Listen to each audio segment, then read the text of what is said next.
Ladies and gentlemen, friends and neighbors, it's Scott Hammond with the 100% Humboldt podcast with my newest best friend, Thomas Nicholson Stratton. And it's not just because I brought ice cream, right? It is, well, we'll get there. Thank Hey, Thomas. you for having me. Hey, thanks for coming. You're welcome. Tell me who, you have Foggy Bottom Boys there, so that must mean something. Yeah, I sure do. An iteration of a convergence of a full life lived, it feels like, for the amazing experience that I've been able to achieve. But I'm from Northeast Oregon and fell in love here in Humboldt and came down to live here 10 years ago as part of a dairy family. And Wow. just loved every minute of it and getting to experience the life in Humboldt. We're so blessed here. Oh, man. So we want to hear all about Jersey Scoops, right? Yeah, Jersey Scoops, Nicholson Livestock, And you guys- Loleta Meat Co. Man. Is that? What? Are you going to get the exclusive? Yeah, baby, the Scoop. They call me Scoop Hammond. So tell us about your story, Thomas. So you grew up You got it. way up in Burns or somewhere? Yeah, actually, all the way about an hour from the border, each direction, Northeast Ontario? Oregon. Yeah, just a little bit further up north. So Ontario is where all the Boise people go for weed. Yeah. Oh, there's so many things, especially alcohol laws, fireworks laws. There's a lot of state crossing. So they come over to you guys? Is Oregon looser? Back and forth too. Okay. Yeah. So alcohol for one, fireworks for the other, sales taxes for Washington, property taxes for Oregon. I mean, it's all right there. Yeah, it's all right there. You could have all sorts of different enterprises. Well, there's not much up there, actually. I grew up in a small town called Union, Oregon. So it's a bedroom community very similar to what Ferndale is. Okay. From a university community, it's called LeGrand, Eastern Oregon University. It was Eastern Oregon State College for a while. Okay. So many similarities How between. many students there? Oh, great question. I think there's probably about 3,500. So it's not Pretty big huge. for Yeah. that area. But it's a beautiful area. It's secluded just like we are here. So I feel right at home. Every time I come through the Redwoods, it's that different smell. It's like, for me, it's the pines when I go to Grand Ronde Valley, right? Right. Similar community. I actually met Cody, my husband, at a Starbucks, and our mutual friend, his polo teammate, she and I grew up together, and we just said hi and introduced each other. There. Yeah, it was 2007. I was a senior in high school. He was a freshman in college. Polo's a thing. For horses in Eastern Oregon, there's not much else to do except for ride around on a horse. We're not talking about water polo either. No. We're talking equestrian, hitting balls with sticks. It's pretty intense. It's a pretty rad sport, actually. He's an athlete, that's for darn sure. Yeah, you got to be tough. And polo ponies are a whole other, They sure another money pit, probably. Oh yeah. I mean, we actually, one of our friends that grew up there, Quinn, he's amazing, and he's done the international championships. Wow. Was in the Olympics this last year. Right. So his mom was Cody's polo coach, and what's funny is that they all said we should be together as soon as they knew each other. All of our friends. I mean, just barely met each other and kept in contact for 10 years on Facebook and MySpace when it was a thing. And we're like, you just know two queer people. You think that come on, that's not how it works. Right. But they knew. They knew. Oh, cool. Yeah. Good to be known. And I was going to make a comment about polo. So I played water polo. Oh, really? In San Diego growing up. Different polo. Oh, yeah. Didn't take a horse, just a ball. Yeah. And the ability to swim well. Yeah. And not to die in the pool. No drowning. Which is important. So you went to grade school and middle school and high school? Yeah. So fun fact, actually 4 days a week, all the way K through post-secondary education, all the way through university. Ended up going to Johnson & Wales University. It's a marketing, business, hospitality school. It was in Denver, Colorado. They've consolidated campuses now, so it's no longer there. But it's 4 days a week for me. I hope to achieve, or maybe now that I'm working 7 days a week, this is my payment. You got to pay back. I got to pay back all those extra days. All those 4 day weeks. Yeah. I did that at Humboldt. I was able to go 4 or 5 days. Gosh. Never studied on weekends. It's life changing, Yeah, I just had this other life balance and thought I'd be an ocean major, and I was a recreation major. Perfect. Go figure. I got a good education. Humboldt was great. So, And what'd you end up with? Recreation administration, liberal arts. Very cool. So minors in PE, theater, recreation, and Business. You have to have a business background. Oh yeah, there's a business underlying everywhere. There has to be. Yeah, good education. Oh, my mom was a school teacher for 36 years as a physical education. Is she still health there? Teacher. Mm-hmm. Still goes and substitute teaches and everything. Tell me, your dad. What's your dad do? Yeah, he's done maintenance, crews, rock construction companies, anything that's like a machinist working to getting things problem solved at a large scale with large pieces of equipment. So I got to grow up riding cats and digging in dirt and so all the mechanical stuff, dump trucks and rock crushing. Probably really useful in the ranch today. I'll tell you, between my grandfather and my dad, all the skill sets that I have learned over my lifetime have been invaluable to the creations that we're starting right now. Wow. Yeah. That's really cool. I like, so you went to school in Denver, so that's all being useful now too. Absolutely. The belly of a BA with business administration, and then got my degree in marketing. I'm really focused on behavioral consumer science. So, why people make purchases and buy ice cream. That's good. Well, yeah. I mean, and the way that we like to address it is, is it a deficit mindset or is it a growth mindset, right? Is it scarcity and is it, fear, or are we joy and abundance? Like we want to go for the joy and abundance. Yes, we do. So everybody wins that way. I'm going to go on camera here. It's time. It really is time. It might be too soon. Where is it? But I want to be ready. Do you have it? Time. Oh, do you have the bag? The ice cream? I mean, hopefully I didn't get it. Oh no! Right, here we go. Yeah. Our producer Nick has the ice cream. So is this too soon? It's like not at all. I think this is it's going to melt if we don't do it. This is about the perfect temperature. I'll pop it so it get it on the mic too. Oh yeah. Oh, look at that. Oh man, this looks really. May I? Absolutely. I feel like I jumped the gun. Joni's going to be so embarrassed when she sees it. Oh wow. So there's chunks of Patch's triple chocolate brownie in there. Patch's just opened up Patch's Pastries, another location on Main Street in Fortuna. That's where the main bakery hub will be. And so that's one of our 6 current collaborations for flavors. Shake Fork Farm with their strawberries, Fogline Coffee with their coffee. We're working Phil's Coffee. Oh, it's you ever had really Phil's fantastic. Coffee in the Bay Area? No. PHILC? No. Oh my gosh. Is that where I need to go next? Well, yes. Yeah. So we always love Black Rock up in Oregon. Oh, okay. Black Rock coffee's killer. I haven't had them either. It's really good. But Phil's is like, it started in the Mission District. And they really diverse and really small, but everything's a pour over. You can pick like 20 coffees. And this is what Rob and his family and team is aiming for at Fogline. So most of them are small cultivators. A lot of them are women owned that they're purchasing from directly.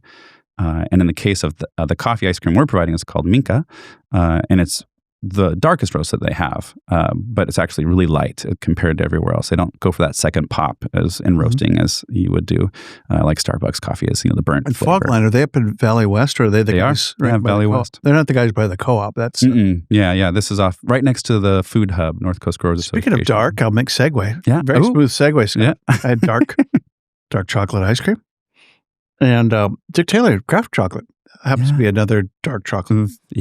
Tell me about the association with these guys. You guys are...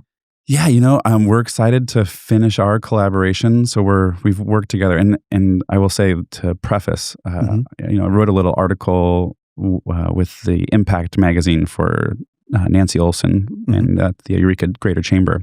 And it's about that it takes a lot of work to collaborate. And it's a lot more than just buying something off the shelf. Right. But that's how you make a relationship work and business work cohesively. Right. So we're just finaling up the details there. But yeah, our chocolate ice cream, we're looking forward to having Dick Taylor chocolate. It's huge. I got to think. Nancy was a guest on the show. Yeah. Yeah. She was very excited when she heard I was coming. Nancy, hey, what's up? No, I love that. And I think, so let's back it way up. So Jersey, you got it. So Jersey Scoops is in Loleta, California. Yep. Right over here on my map. Do you ever see me use my prop? Ready? Loleta sits right over here south of Eureka, which is it's in California, in Humboldt County, California. And Loleta is I'll let you tell the story of Loleta, and then the story of how you guys are there as the Jersey Scoops, which my wife went to today, and I'll talk about that. But I'm done talking. You talk. You got it. That ice cream is really good, by the way. Thank you. Is there coffee in there? Yeah, none yet. Oh, Nick, you probably need some too. It's delicious. I am so grateful to have a family that I was able to join in the Nicholsons, because I have a lot of big, hairy, audacious goals. And I gained those through 4-H. My head to clearer thinking, my heart to greater loyalty, my hands to larger service, and my health for better living for my club, my community, my country, and my world. I mean, that's what I live for 4 generations. Can you say it one more time? Because it's pretty important stuff. Yeah, you got it. Yeah, repeat it. Slowly with hand motions. My head for clearer thinking, my heart for greater loyalty, my hands for larger service, and my health for better living for my club, my community, my country, and my world. So that's 4 generations since the program began in the nation. Our family's been involved. Wow. So I first moved here and fell in love, moved here, and then got a job at the Cooperative Extension Office with UCANR, University of California Agriculture and Natural Resources. So, one of my other guests. Yana? Yana. Yeah, I thought so. Yana's amazing.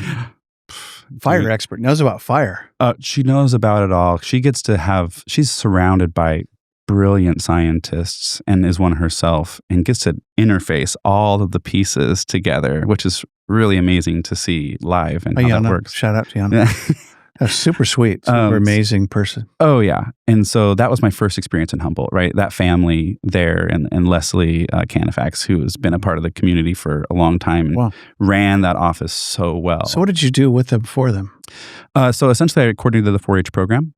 So between here and Del Norte, I coordinated all the program aspects. And it's a huge thing. Oh, it was really fun. But it was easy, right? I mean, when I say easy, I mean, I knew the program. I knew what it took. A little bit different in California than in Oregon. But I knew the goals, and the state was really clear about those outcomes, and that was achieving parity among our community, but really reaching into our community in a different way. And then they knew that in 1950s, our agricultural community was really reliant upon cooperative extension offices in every single county, basically, across the United States, as is those locations for all the services, USDA, FSA, your local resource conservation service, your natural resource conservation service. But that was in the 50s when 50% of the population was getting their livelihood directly from agriculture. Right. Now it's 2%. So in the cases of what problems we're trying to solve for, they're the same, but there's a limited amount of people to actually help solve those problems. And in this case, for education for our youth in an agrarian sense, we need now to get into schools and work with schools, which is a huge part of what we try to do as well. Gotcha. So, Jersey Scoops.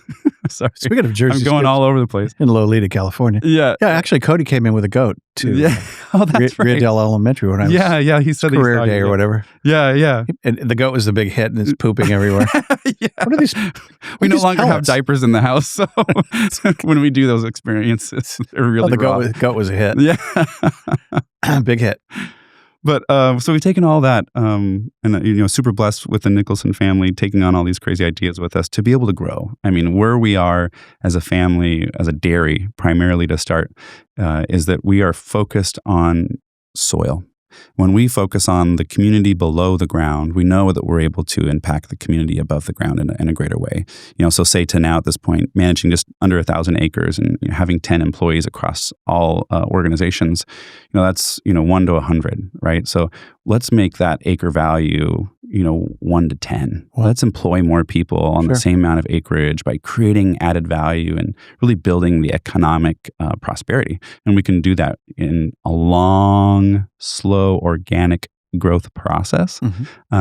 But it takes people engaged and involved. And people were saying when we started this business was, we did purely social media and we had some eggs to sell every now and then. It was mostly to my cooperative extension office staff members. That was it? That was it. Brought eggs to work. Yeah, that was it. And I had always done that. $4 a dozen. Yeah, it was still $8, but because you had killer eggs. Probably. Yeah, they're that great. But then we just slowly adding enterprises and scale over time, decided that, the milk is what our best opportunity would be as far as a commodity that we had to So do you add sell value to. to the cooperative as well as yourselves? So there's no longer cooperatives here in Humboldt. So what we have is Rumiano Cheese Company up in Crescent City. And so we have a contract with them among many other dairy farmers. Cool. And our milk goes into be making multiple products, actually. Most people think about cheese with Rumiano or their amazing, grass-fed butter. Killer. But really what that manufacturing facility up there is it's a added value stack on stack on stack. I mean, it's taking whey protein powder, lactose powder, and then essentially converting 70% of the volume of water that's in the cow's milk into the washdown fluid that they have for the plant, right? They are able to filter it that much to recycle that amount of water. And the killer cheese that they have is the dry whatever? The Dry Jack, yeah. They're famous for that. Yeah. Oh. Many, many, many, many years of awards. Super good cheese. It's amazing. No, that's wonderful. So tell us about the shop. You got it. So with all the crazy ideas we have, we finally decided to go into some ice cream added value through our dairy product and through a series of elimination, simply because we were looking for 3-phase power and a place that was central to all of our operations. We landed in Loleta. So it's between our operation for alfalfa. We grow all of our own alfalfa, sub-irrigated, so we don't have to apply any manure because we graze it later, and we don't have to apply any irrigation because it's tapping into the riverbed, and we really don't have to do much except for cover crop, and we leave it alone. Wow. So that's our feed operation out on Cockropin Island. We have a beef operation out in Loleta on Table Bluff, and then the dairy is about 3 miles outside of Ferndale. So you got your fingers in a lot of stuff. Yeah. Plus eggs and lambs? Yeah. So those are they used to be together. The chickens and the beef used to be together, but because of bird flu, we've tried to mitigate all of those risks by not keeping them together because the cows were getting it this winter. Still can, we're in the recovery period of that epidemic at this point. Do you guys do goats too? We've had goats from time to time, but the saying is, where water flows, goats will go. So you have to have great fences. Right. And we don't have the most amazing fences for goats. Because goats get out. Yeah, they'll do whatever they can. Yeah, they do. Including just eating through the wire, Right. So they elope. They're crazy. For sure. So, but we have dairy goats and meat goats from time to time, for sure. So it's diversity. So that's wonderful. So you built this shop, and it has amazing ice cream. Yep. My wife and daughter just got back, and they said it's expanded. So you have lunches, and you have a beautiful other section. Beautiful. Yeah. They said the floor. She mentioned the floor. I go, "Did you say the floor?" She goes, "The floor. You should see it, Scott. It's beautiful." Yeah. And so tell us about the vision for taking over Loleta. I'm going to keep wandering because it's just so many stories that I'm enveloped with this area. And the story behind that space of expansion was Loleta Market, Loleta Meat Market. Right. And, for many decades, that facility was a meat market. Pixie, who was most previously there, got removed for various different reasons from the landlord. None to her fault. It's just they were doing a bakery operation and it was a big to-do. I mean, it made, some articles. Right. So what we're doing is we're paying homage to what that space is. We offer meat. We would have loved to have done like a fresh meat counter and service that way. It was kind of actually in the plan in developing, but we weren't able to do that because Redwood Meat closed. So we no longer actually have that access to quick turnaround for animals when we need it and create that demand. So we're going to have frozen options available, and we do right now for that meat. But the space is really honoring what was there previously. And that floor, when I showed Pixie the first time, after years of just neglect and empty, right, abandonment, hadn't been touched, and she goes, "This is exactly what it used to look like." Is it years ago. redwood or what is it? It's fur. Oh, it's fur. Yeah, and there's no coloring that we've added to it or stain or anything. It's just the color of the fur. It's gorgeous. Wow. It's like this off rust color with very few knots in it. So Loleta has all kinds of potential to do crazy stuff. Well, yeah, Loleta's full of energy. It's an amazing place. And the old dairy's being torn down or whatever that was, right? The processing plant. Yeah. The bricks. Yeah. The Matthews are, they have a big vision, and they're doing it again in a slow, appropriate manner, versus just going after it. The previous owners also tied up into other parts of Loleta that led to some challenges and some downtime. With all the factors of Loleta cheese, going out of business and the creamery going out of business. and moving operations. It's full of energy. It's there. So we're trying to think about it, the appropriate way. And sure, Nadia's on the chamber, and I'm on the chamber, and Is there a chamber for Loleta? Absolutely. Yeah, there's a community chamber there. We're tackling that. Hey, if you're just joining us, my new best friend Thomas from Foggy Bottoms Boys and Jersey Scoops and 1,000 other streams of revenue is talking to us about life on the ranch. Yeah. So the Loleta has that big tunnel, the rail tunnel, which is trippy to go in that thing. And then the graveyard's above that somewhere. Although I've never, just off to the side. Yeah. Have you been to the graveyard? Oh yeah, for sure. Absolutely. And somebody down there has a bar with Seth Kinman stuff in it, like over the bar. I wasn't aware. Was it Seth Kinman, the dude that was buried down there? I'm not aware. No, I'm not aware fully of that history. I'll let you know later. I don't know much. Yeah, please. It's a little foggy, but yeah. I think the piece that I'm super excited about is that, right now, the county, Hank Seaman, who's awesome at these trail projects and really coordinating the steps to move forward, and specifically with the Great Redwood Trail, tying our trail plan that we have for Humboldt into the Great Redwood Trail, which is will it go through Loleta? Project. Wasn't even on the map, but we called a few people to say, why?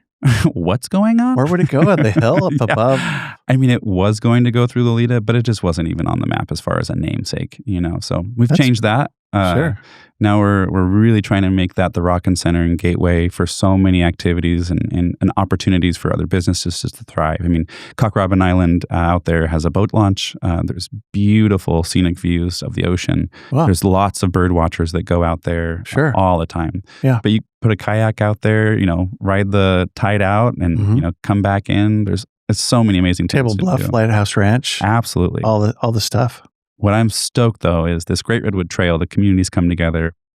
We've had Cal Poly student involvement with evaluations and community development plans, filed for several grants to really make the parklet that we have there thriving and as a gateway for the Great Redwood Trail. So we'll pre-develop that. The next stage from Eureka to CR is taking place right now.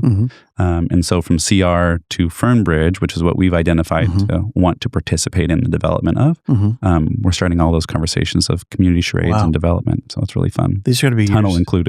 Tunneling. Oh, that'd be fun. Yeah, it'll be really cool. Wow. And the trestle too. If you know the Eel River Drive exit, you'll go underneath the old railroad trestle. And upon the review, when they did their initial CEQA and engineering and design review, the trestle is actually holding up quite well. Sweet. So we could have the potential to really develop that into a walkway. So as the gateway for the trail, that could be years away, but magical. Yeah, I mean, 10 maybe for full completion of vision.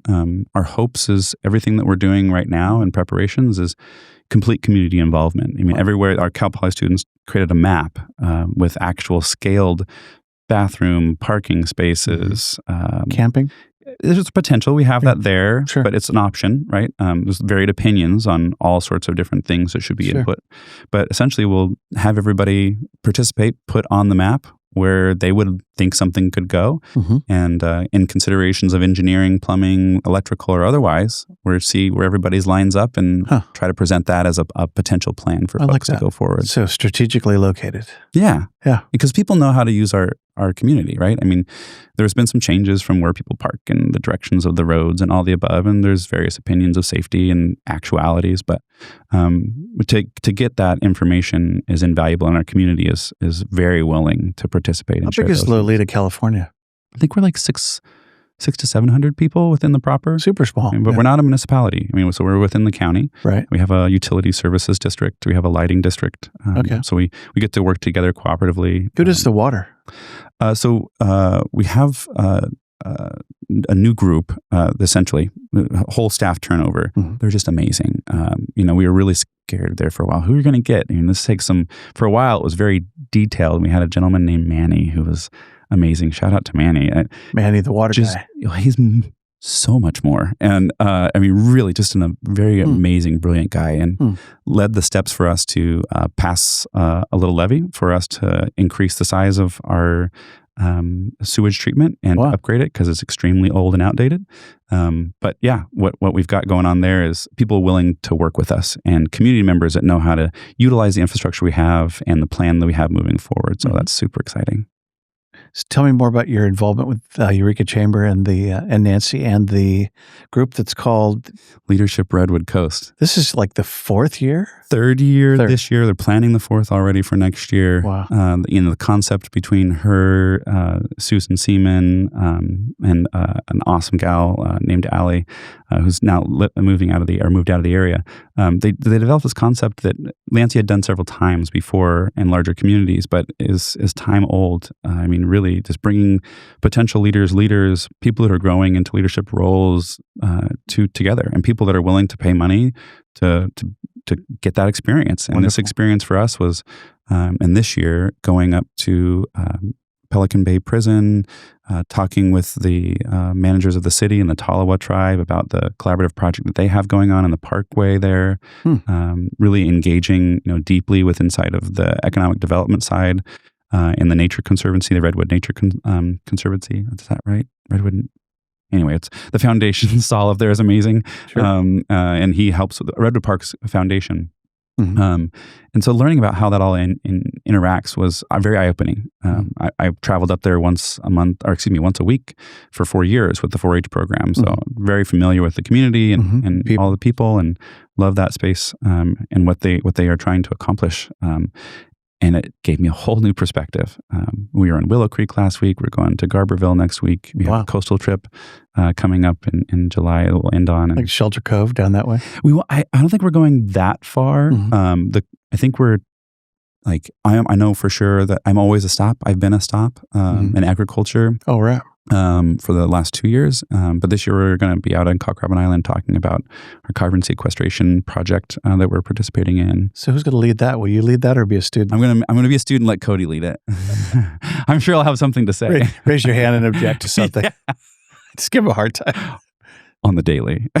It's not on the hour. I really don't agree with what you're doing here. That's funny. Well, the funny part is that I'm the one that's enveloped in soil. He's the one that's just killing it in marketing, and I have the marketing degree. He has a soil science degree. That's funny because I figured you'd be the marketing because you're out at all the demos and all. Well, see, that's the local part, right? So that's me, the front face forward. But the 130,000+ followers that we have on TikTok and the 40, 50, 60, I don't even know what it is, on Instagram and Facebook. That's a lot of him leading the charge and me editing copy. That's cool. Yeah, that's good marketing. I think it's going to get even better. Nice. Yeah. Hopefully we'll have more time, right? I want to hear about those big hairy goals here in a second. You got it. Yeah. Take over the world stuff. Let's talk about Humboldt. No, I like the gateway for the Redwood Trail. That's going to be fun. Yeah. And then our trail around the bay is almost done. Yeah. June, we're going to celebrate. Come on. I'm so excited. It's going to be cool. My wife's so pumped. I can't say that I haven't walked a portion of it that I wasn't supposed to. Bootlegging the trail already. Yeah. I mean, they had 2x4s across the they jumped the fence, which was a cone. They walked around the cone, and they walked all the way up to. So excited. Yeah. It's supposedly the area, not Breakup, but the other where Simpson was. Oh, yeah. Redwood Timber, whatever they're called now. Yeah. I should know that offhand, and I don't. But that whole that goes around the bay is supposed to be magical. It's just got these views of Arcata Bay that are just outstanding. May not be the easiest parking spot. Yeah. But yeah. Yeah. But they not that I know. Yeah, they broke in. So did you. So Nancy with the Greater Eureka Chamber has done this amazing thing of leaders that are up and coming. I really love it. I think it's really like you are the future. Yeah, and I'm not the future. I'm 65 and fading in some way, but it's all the dudes and dudettes that are amazing and coming along, going, "Hey, let's make this place better." Yeah. So let's ask the questions and the hard questions. Yeah. Housing, homelessness, healthcare. You said no zingers. I didn't say Trump. I didn't say the P word. So if we're talking about that stuff, this is real hard shit to address here. It's real. What do you fear? What do you see as the opportunities? How do you, from your perspective, how do you want to talk about that?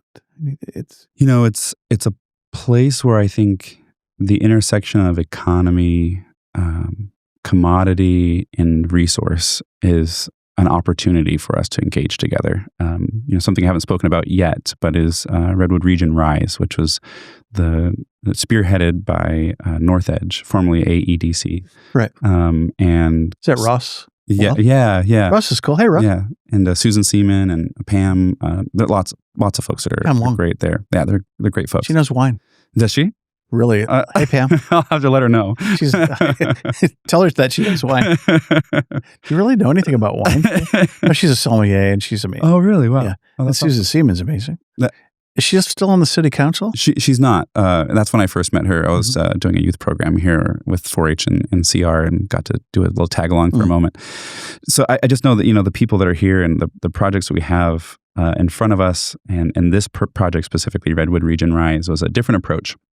And it was from California Jobs First Initiative. I couldn't state to you the Senate bill that it came from, but essentially this concept is that we needed ground level approach of a perspective and a lens to view economic development from.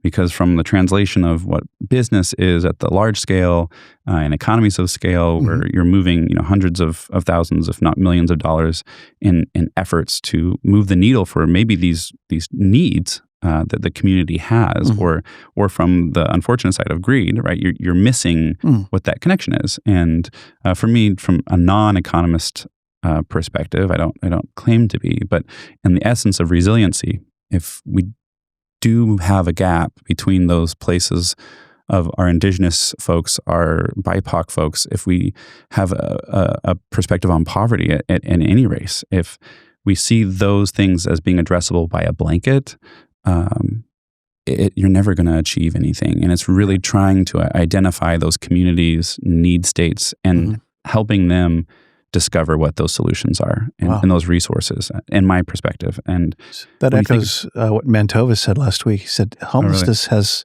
there's different classifications. About 70% are drug addicted and mental illness, and then there's other substrata of that, and you can't throw the blanket on it. No, it doesn't work. And this concept of housing first, which I'm a cheerleader for, by the sentiment and what's been successful in other countries and other communities around our nation, comes with a lot of caveats. And those caveats, I feel, are the support mechanisms on the behavioral side. And that comes from, my education and understanding and consulting within business, is that you have to create those neural pathways. You have to establish those habits. And those habits are things from taking out the trash to really being able to identify daily hygiene necessary to live a different life. And sometimes people don't want to take that step, depending on where they are. But the realities of trying to do economic development while supporting all of these initiatives in Eureka is extremely rife with challenges, right? I mean, how do we take a population in which, my mother-in-law works with, directly in working with DHHS and sees and understands these perspectives that I'm so grateful to understand and see through her eyes, and hearing the challenges that exist on the ground floor and really that implementation stage. So Redwood Region Rise, I don't think is the real final opportunity to develop these connection points, because the money is finite, right? Sure. What we come with from a collaborative state, which is the Redwood Region Rise Collaborative from Lake, Mendocino, Humboldt, and Del Norte counties, to work across this sub-regional level on the North Coast, is to identify the opportunities from those communities. And we've done a lot of the data surveying and we've missed the boat on several opportunities. But what we have done is we've taken to task, and we've done better than every other county in the state. And we've heard that from the state, is that we've taken that mission to heart, and we've done the best that we possibly can, and it's way better than where it has been done otherwise. Make us more eligible for more funds? Absolutely. Yeah. And that means from engaging with the community and actually having those conversations, that data, the ability to be able to take that information and move projects forward. And in the case of what we've had the opportunity to do is apply $9 million around the community for these 4 counties, in a way that it took a lot of work and a lot of negotiating between leadership and these appointees to a voting block. Again, it wasn't perfect. It had to be done within a very short timeline. Wow. Legislature doesn't give you time to solve all the problems.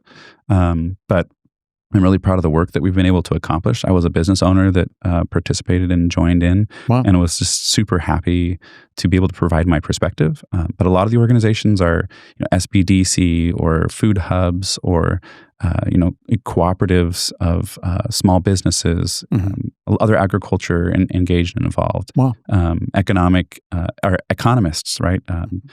Visitors bureaus, all coming to the table and talking together with those people that need to have their story and information shared so that proper techniques can be engaged in that economic development. So I'm kind of dodging the question about the solutions, but I really feel that's a start. I feel the way to address it is by asking those that really know the challenges that they have. Well, imagine people talking together and collaborating. Right. What could takes a lot of work, but it's worth it. It's really interesting, to watch. When I watch Access TV and I watch city council meetings, I'm going, I could never do that. Oh my God. On and on. My ADD, like OCD, would be on LSD. I would be tripping hard. Okay. Yeah, I mean, you should sit down. You could sit down now. Next. Yeah. I started engaging in I wouldn't say politics, but understanding that intersection of politics at age 16. I was the secretary for our city council for a short time as a FBLA advisor, a young person that's engaging in that work. In Union, Oregon. It's right up there on the map. It's north. It's way over there in the corner, the top rung. It's way over there. But I mean, it was my little first edition IBM ThinkPad that I was typing out meeting notes for the first time for the community, and making some changes and moves as wind development was coming in, and seeing how that economic up there, especially. Oh yeah, I mean, were you homeschooled too ever? Not luckily enough. My mom was a public school teacher. I mean, I wouldn't say lucky. Why would I ask that? But no. I definitely loved my public school experience. So my son was a doctorate student at UC Davis, and the professors would come to him and go, "Hey Jesse, tell us how the homeschool. We're really kind of into it. We want to really take our kids home." and so Jesse's like, he's the expert. I love it. It's really funny. I love it. It was really It's great. a whole different experience. Oh man. So those are some of the issues. Yeah. So we have some hard stuff up, that we're up for. Yeah. It's funny because a little bit trite because we throw out, hey, wind power and the fish farm and this and that and the trail, and that's all good because we need some hope. Yeah. But I've had Dr. Bill Barnum sit here and go, that whole housing thing that we were going to do, like 3,000 units, there's 2 built in 30 years. I go, oh shit, that's not good. Yeah. How could we miss it? And so it's not a hopeless message, but it's kind of real that we miss a lot of trains that come through. Yeah. And, not to take the pun too far, but I mean, essentially, there's so many projects, Last Chance Grade, Cal Poly and their expansion, our fiber optic cables, the development of the harbor, the Great Redwood Trail itself. I mean, the list goes on. The trail around the bay. All of it. That's going to be great. It's amazing that it brings a lot of construction jobs, but among that, there's so much detail that, we have a lot of union workers and we have a lot of non-union construction jobs. But the challenge of interfacing in the program where it's a one-to-one match, et cetera, it just gets very complicated. So it's not just as easy as saying we're missing the boat, right? And then the fact of what's happening with healthcare and our nursing programs within CR and Cal Poly, the amount of arduous work that has to be done to really have preliminary sustainability aspects built in for expansion, for extraction. I mean, or detraction, it takes a lot of planning. And I think that's the part where we don't necessarily miss the boat. We just, unfortunately, don't know how to capture the moment. And it takes a lot of that planning. I think we're doing it more appropriately as I either go on Tuesdays after wholesale deliveries and watch our 5 supervisors on the dais, or dial in or watch online. I think that's happening in some ways, but I think the reality though is that they're really strapped unless we create a revenue stream, or at least tap into some of these resources that we have in a more appropriate, sustainable way. We'll never have the right answers because we won't have 20% of the funds to be able to pivot when necessary. And that's really the restriction that we have in our community, is that it's already allocated, and we need to be allocating more in other places. So I'm hearing 2 things: lack of funds, which is forever, and being the ability to pivot quick. Yeah. Make a darn decision. That's a good one. That's we've done numerous amounts of economic surveys, and we're currently involved in one here now. And I'm pretty hopeful for the group that's doing it because it's really kind of based off of a tourism economy. And it's not just because I have something that captures a tourism. I think what it is the opportunity to fully tell our story on Humboldt County through information. And that information exchange can happen from history. It can happen with the great redwoods themselves, the ocean, our maritime, our forestry industry, our cannabis industry, our farming industry. There's so many stories to tell. But where we really don't capture that energy is we have 21 different groups trying to market and message the community appropriately. And I think what we're working on, and people are really coming to the table together, is discovering that we could have a unified message to share externally, but more importantly, share internally. That we know we can get behind because we all feel it, we all see it, we all love it. Shop local, man. That's right. Yeah. So the same message that we're asking people to do, buy our product here in Humboldt, it's the same message we're doing here locally. Humboldt made, my friend, Nick Bound Crawford, with the organization for 2 years, bringing it from a time when it wasn't feeling good times. And now there's a lot of that. Pre-pandemic, right? Even was struggling.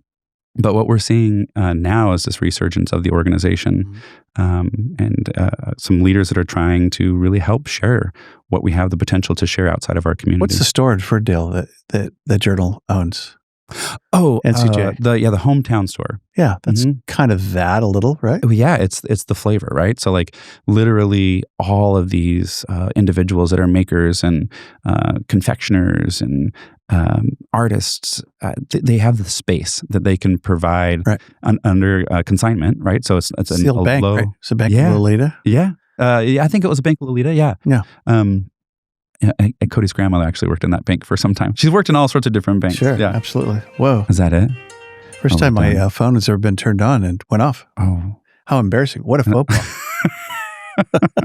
If you're just joining me, it's my new friend, best friend, Thomas, from Jersey Scoops, and it's super fun having you. Thank you. Yeah. Thanks for having me. So segue to the quiz. Gosh, you got to earn that map I give you. I know. Do I get to give you a quiz for the ice cream? Absolutely. I'll be going first, though. I show my rules, my quiz.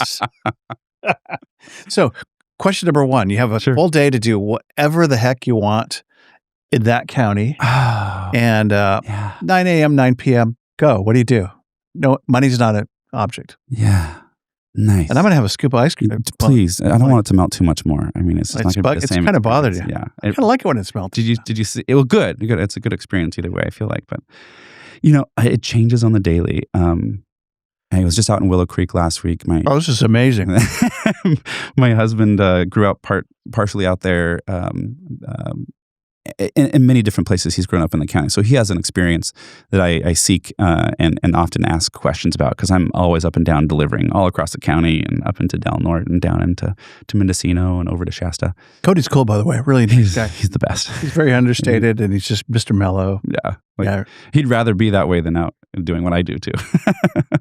But yeah, I guess what I would say is I've really enjoyed Patrick's Point.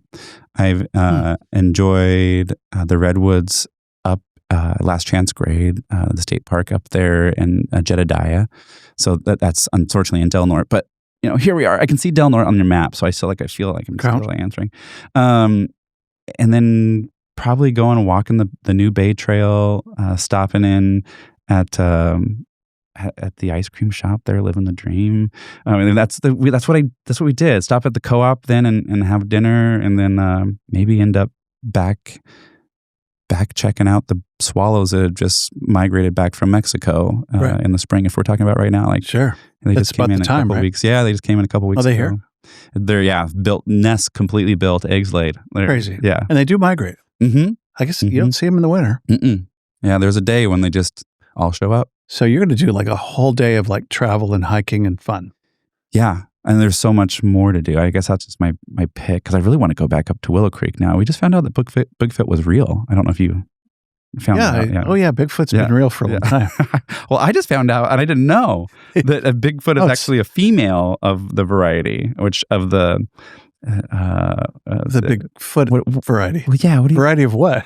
There's cryptids of the cryptids. Oh, really? Yeah. So according to the highly upgraded video footage of Proof. That one. Yeah, that one. Everybody likes that one. They updated it, and there's something moving more on. Never thought I'd go Bigfoot on the show. Yeah. So there's this guy that died in Hoopa, and he had these boots that he would wear with Bigfoot tracks. Oh, no way. And on his deathbed, I think it was on the cover of the Times Standard. This is 20, 30 years ago.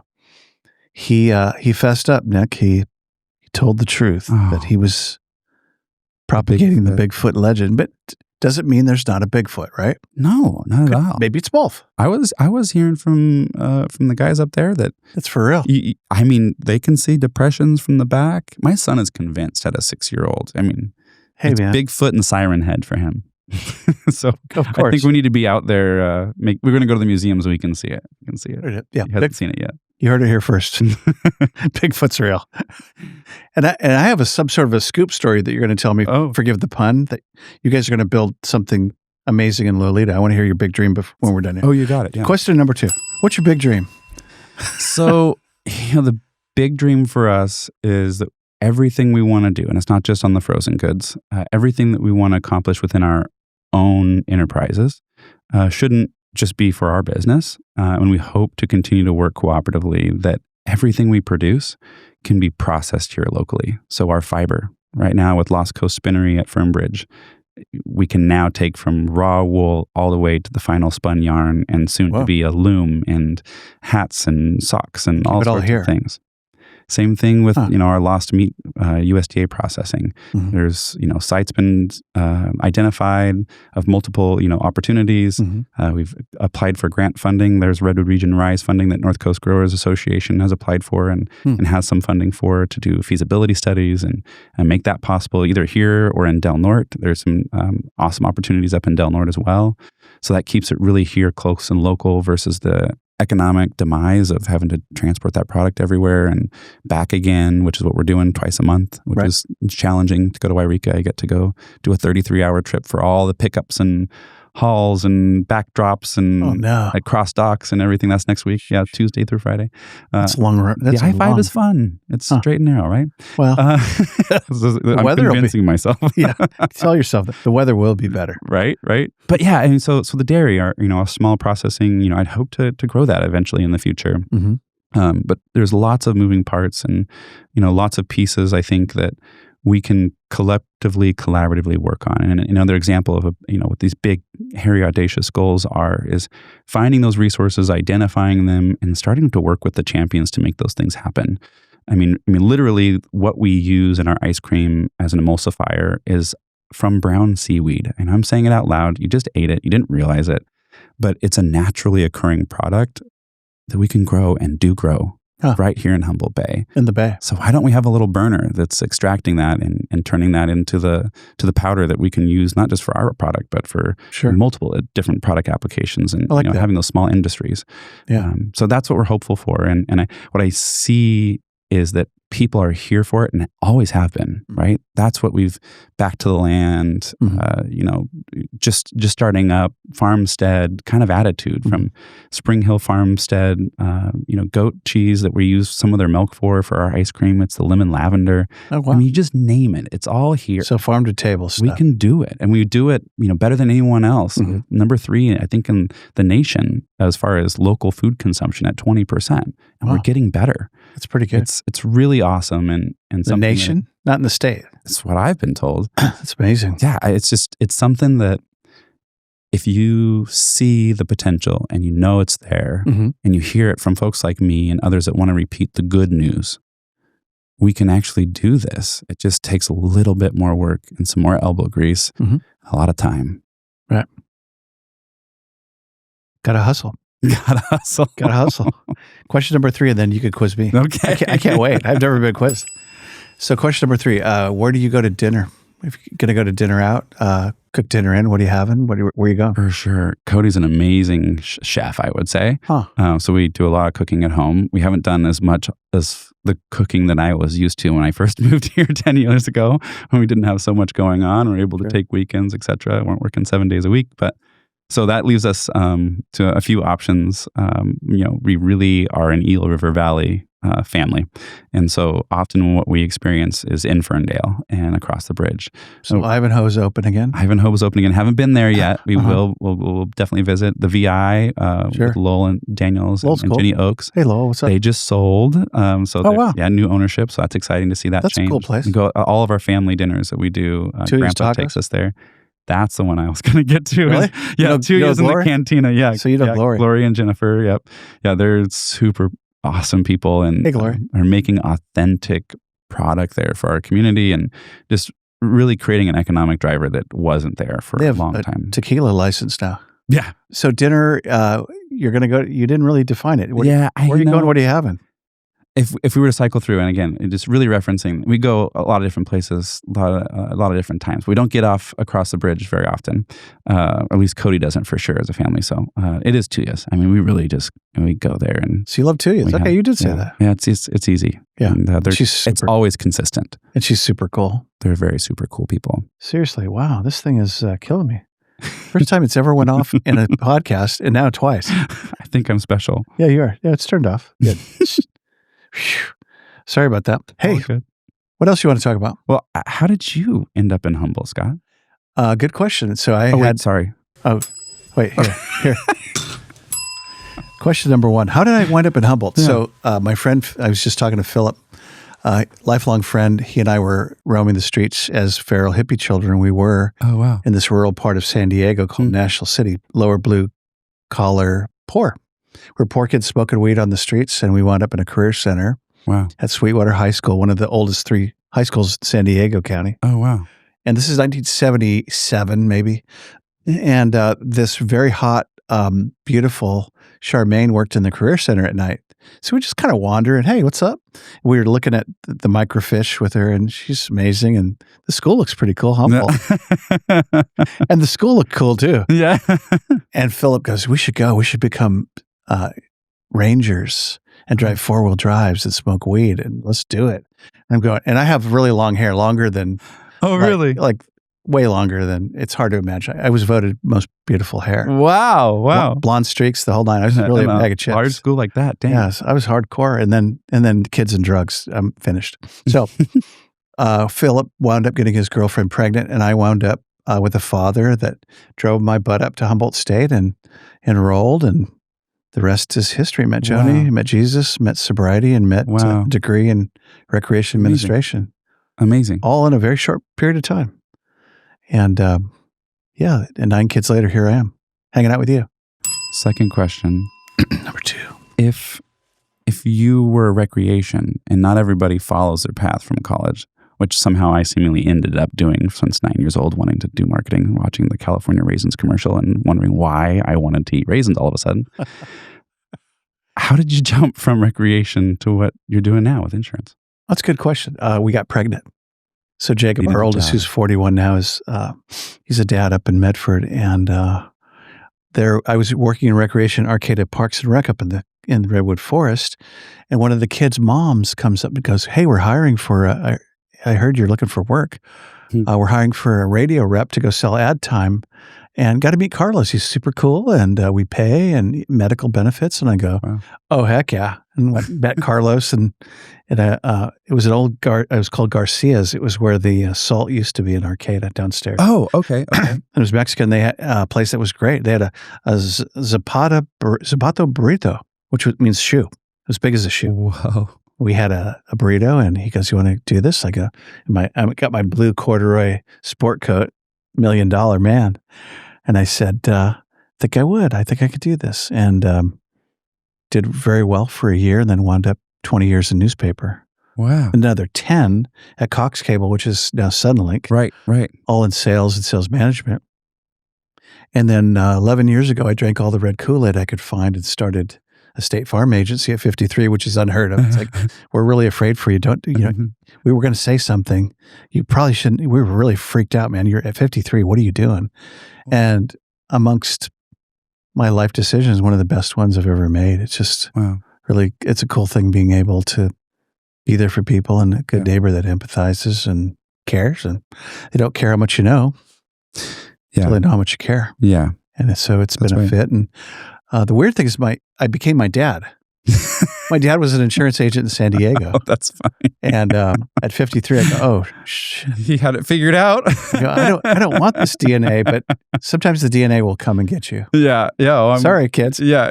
I'm aware of it as I start making dad sounds that I made fun of my dad for. Oh yeah, dad jokes. Same. Corny, weird. Same.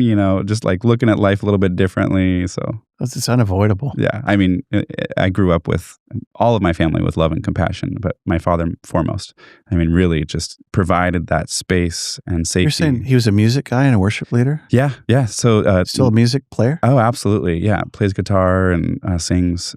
Really, really just loving person. And as is all of my family. I feel super blessed to have been, raised in that environment where the condition of love was that you were loved and there was no choice. I had a guy, my plumber came in today. He's a great guy. Trevor goes, we've been given an easy path. And I go, what path have you been on? And I thought, yeah, I have a freaking easy path. There's people that are like blown up and broken and freaked out and tripped. And it's like, no, pretty easy path. Thank you. Easy, yeah. Thank you for that. Good word, bro. Yeah. I received it. I go, wow, that's for me. And I go, my path is not all that hard, really. Yeah. I think I'll eat tonight. I'm pretty sure I'm going to have some ice cream later. Yeah. There's that much is for sure. For sure. Yeah, I feel pretty good. It's like eating a Dick Taylor. It's like I feel like Mr. Chatty Cathy here. Is that it? Is that all my questions? Yeah. I think that's pretty well. I got you a little bit, and you weren't even prepared, so thanks. It's fine. Okay. The conclusion of the podcast. So what do you want to be known for and left when you leave this earth and we get to go to your celebration of life and you got your tombstone and all that stuff at Loleta Cemetery? Hey, really, could be. Really coloring it here. It could be. It's a little too graphic. Old age, please. Old age. What do you want to be remembered for or known for? What are we gonna say at the event? I really think of others as best as I can first. And that's, I think, from my values I was raised with and who I try to envelop every single day. So I'd hope I'd be known for others first, being a servant leader, a transformational leader, and someone that supported others in creating what they want to accomplish for the better. Wow. I think you're on that path, dude. Thanks. Yeah. Seems like Nancy's going to help you. Yeah. I think the entire community, when supporting us and all the ways that we get supported, we are so grateful to continue to be able to do the work. Right now, I can tell you what I'm hinging on is this farm to school work that we're accomplishing. We've done it really well with Miano Cheese Company, being able to bring our cheese product with North Coast Growers Association back to the milk shed it comes from, trying the same thing with our meat, getting into the schools, working with CDFA. We're almost done with our farm to school grant. We've been waiting since October to solidify that. And there's going to be so many great things to come because it's our youth, as you speak to me. Mm-hmm. It's the younger becoming my 6-year-old and all of his classmates that if they choose to stay and continue to prosper here, this is the land of milk and honey. Yeah, it's they are amazing the future. Space. They are the future, and I think they know it. Yeah, yeah, and I have great hope in them. Hey, man. Thank you. You're welcome. Appreciate you. Thanks for having me. Yeah. Sorry it took me so long to... It took you a little... You got to chase you down and tackle. Well, you're a celebrity too. I shoot on this day at this time. So if you want to be on the show, yeah. Nick is pretty booked up here. Yeah, that's all right. It's all right. Next, Stephen Colbert. Let's do it. Yeah. No, thanks for coming. So I'm going to do my close now. I'll make a segue to my close. You got it. And then I'll shake your hand and it'll be all staged. Okay. Perfect. Are you ready? Yeah. So if, anybody, actually do your shout outs real quick. Websites, sure. Google, TikTok station, Absolutely. Your Instagram, whatever. At Foggy Bottoms Boys, you can get us on social platforms. Okay. We have foggybottomsboys.com. Mm-hmm. We're currently finishing up jerseyscoops.com. So that'll be the same website, different landing page, same product opportunity to check out. Lunch only down there, or could you get lunch? We close up for our winter hours for sandwiches and soup at 7, but we close at 8 o'clock. So we'll be going through the summertime. A late snack? late snack always. And if you're in Loleta, the market's open till 11 there, so you can get our ice cream there too at Sweet. the Loleta Market. We're in Eureka Natural Foods, the Co-op, Murphy's Markets, lots of different random corner stores for our ice cream. And soon, by next week, I'll have printed pint packaging that's professional and real, and we don't have to stick labels on both sides anymore by hand. And then Whole Foods. The dream is big. Hey, dream big, man. Hey, thanks for being here. You're so welcome. Appreciate it. So, hey, if you know friends that want to like our podcast, love us on social media, on Facebook, I guess that's social, YouTube, Audible podcasts. I'm on all the podcasts. So, and we're going to be on Access Humboldt. So you're going to be on TV. Heck yeah. That's awesome. Heck yeah. So yeah, look for us, like us, and come back next week. And Thomas, what a blessing. Thank you. Same to you. Have a good one. You as well.